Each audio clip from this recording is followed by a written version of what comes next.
Just to get us started, just a quick introduction to me. I'm Gareth.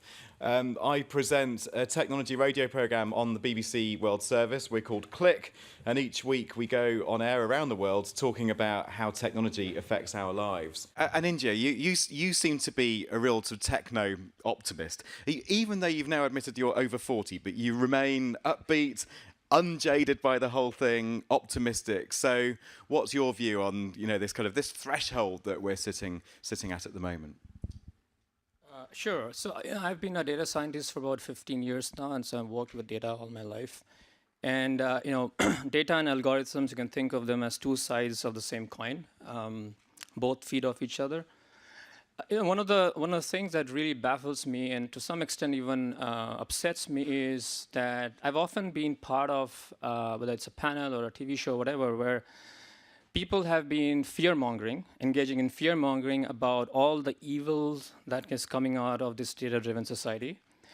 And I just want us to sort of take a pause and really start questioning that mindset. And this comes from working not just as an academic, but also in the industry in a wide variety of countries and a wide variety of sectors, where I've seen the real power and the real benefits to both business and society from the use of data and algorithms. Okay, so whether it's the world of marketing to banking to telecommunications to healthcare, it's been a privilege for me to be in part of these projects where I've seen the real benefits spill over and trickle down to segments of the society which would not have happened if algorithms and data and analytics were not in place. And like I said, a big part of that has been the advent of mobile devices. So we are often fed on this diet that mobile is out to get us, mobile is stalking us, and companies and organizations are abusing it. It's not really the case. I can rattle off a bunch of different examples, but I just want us to take a pause here and see that organizations are not out to get us. It's a give and take relationship. The more information you share about yourself, the more relevant the offers will come back to you, whether it's an actual product or a service, or it's a benefit such as healthcare, and so on. So that's where I come from. So I really believe in there is a huge upside to the use of data and algorithms and the society that we're headed to. And I'm not at all convinced about a lot of the downsides that are being projected. So this is an important point that you last mentioned, which is alluding to the idea that we are also responsible. So if an algorithm is fallible, is actually making a mistake, I do believe that a part of the responsibility is on us as well, because we are not sharing the information that would actually make the algorithm more accurate. Okay? So the way I look at the world in the next few years is there's going to be a self-selection of people or individuals who would actually partake in that give and take between organizations and themselves, where the more information you have about us, the better your data and algorithms would be in predicting what our preferences are. And this is a two-way process, right? So if you just take the world of advertising, for example, advertising is not going to end anytime soon. So those of us who feel bombarded and annoyed by those ads just keep following you, right? That's not going to go away. So how do you minimize or alleviate that concern? It's where you actually go to take the next step and say, all right, I'm going to actually open up and reveal some information about my preferences so that your algorithm then knows really what I like and what I don't like. And so you don't actually show me those annoying ads anymore.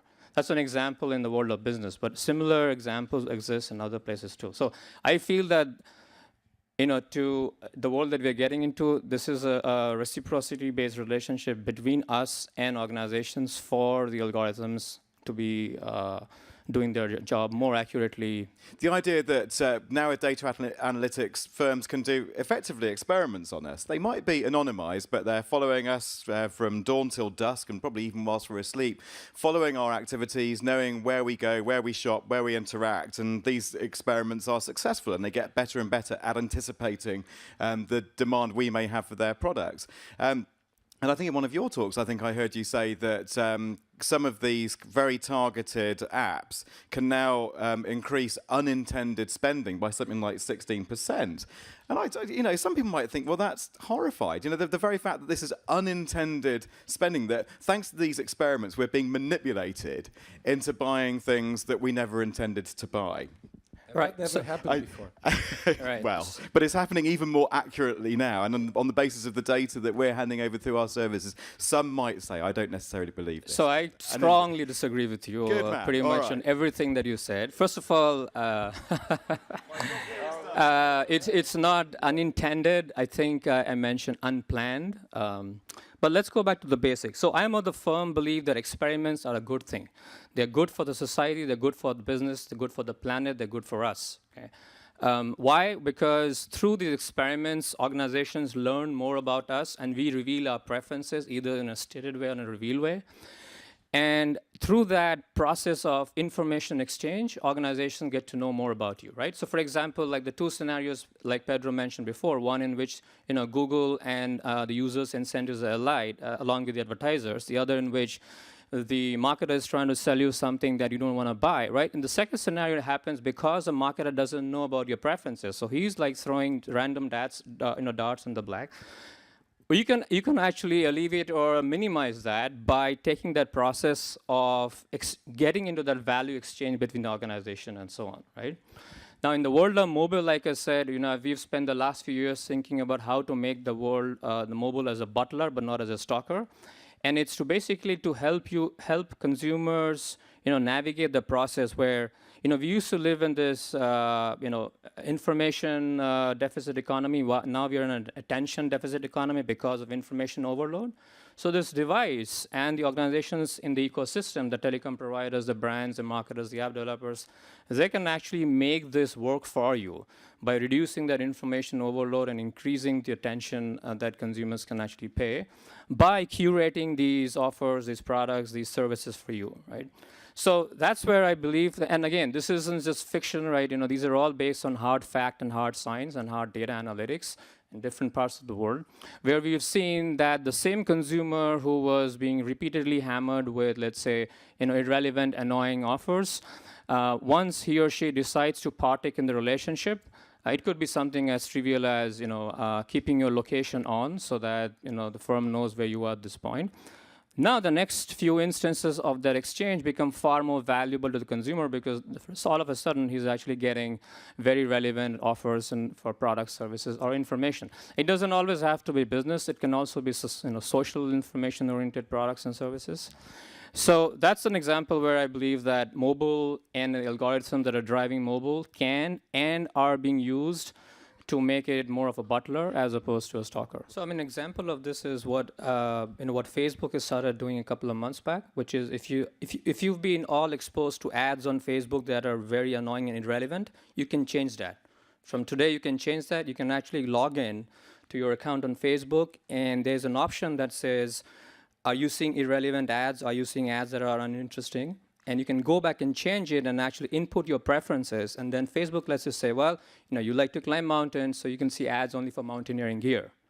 So that's a small but a tiny step that organizations are taking to your point about changing that balance where there is information, there's less of an information asymmetry like Pedro mentioned. And this is an example of what a company can do. Into the industries that we haven't traditionally thought of being high-tech, data-driven industries. Your take, Anindya? I would say one of the most fascinating, personally appealing to me is healthcare. So we've been involved in some projects where by integrating data from smartphones and wearable devices, we are trying to optimize operations in hospitals. So there are two metrics we are trying to achieve. One is how do you minimize waiting time for patients in hospitals? And how do you increase engagement time between patients and doctors and nurses, right? Now, again, this is a question where some of us might feel apprehensive about data from wearable devices and mobile, but we have seen firsthand evidence that this works. By making patients, doctors, and nurses wear wearable devices, we are able to follow the trajectory of their walking patterns, on their normal day-to-day routines, figure out the inefficiencies in their normal schedules, fix them, address them, and then see that the two metrics we care about, increasing engagement time, reducing waiting time, that actually happens. A lot of the power is in the hands of these really big Silicon Valley multinationals and not in, say, publicly owned corporations or government. So I'll take a stab at that, right? So I think in my mind, there is a very important distinction between data privacy and data security. Right. So what I mean by that is, sure enough, Google's collecting a lot of data about us, and they're, in my experience and belief, they are actually using it in a way to improve our lives in a wide variety of different applications. What you're also talking about, the risks also come from security. For example, if there are security breaches, if there are people trying to infiltrate the assets of this company, and then pluck out data from that company without the company intending for that to happen, which is the definition of a breach, sure enough, that's a risk. But I also want to make a distinction between, where is that risk coming from also, right? So, since I'm from the US, a story that comes to mind is that of Edward Snowden and the things that he revealed, right? So one of the things he revealed was the NSA, the National Security Agency, was snooping down under the undersea cables that connect US and Europe, from companies like Google and Facebook, and plucking out data without the likes of Eric Schmidt or Sergey Brin or Larry Page knowing anything about that, right? So I think when we talk about risk, we have to make the distinction between where those risks are coming from. And also, are these, when you have data, there are two sides of the same coin, which is there's the privacy aspect, but there's also security. And these risks that we tend to think about, at least in my belief, are far more about security than about Google intentionally violating my privacy or abusing my data. So actually, I'm not sure I entirely follow what you're saying, but are you saying that are consumers willing to use data as a currency, and is the ecosystem gearing up for that sort of mindset, right? Yeah, indeed. So, if we just think of data as currency, yeah. Sure. Actually, one of the big myths out there that I'm trying to disrupt or get rid of is that we think we care a lot about our data and privacy, but we actually pay lip service to it in reality. In other words, I see far more evidence that consumers in different parts of the world, across different demographics, from different ethnicity levels and so on, are willing to partake in that value-based relationship that I mentioned.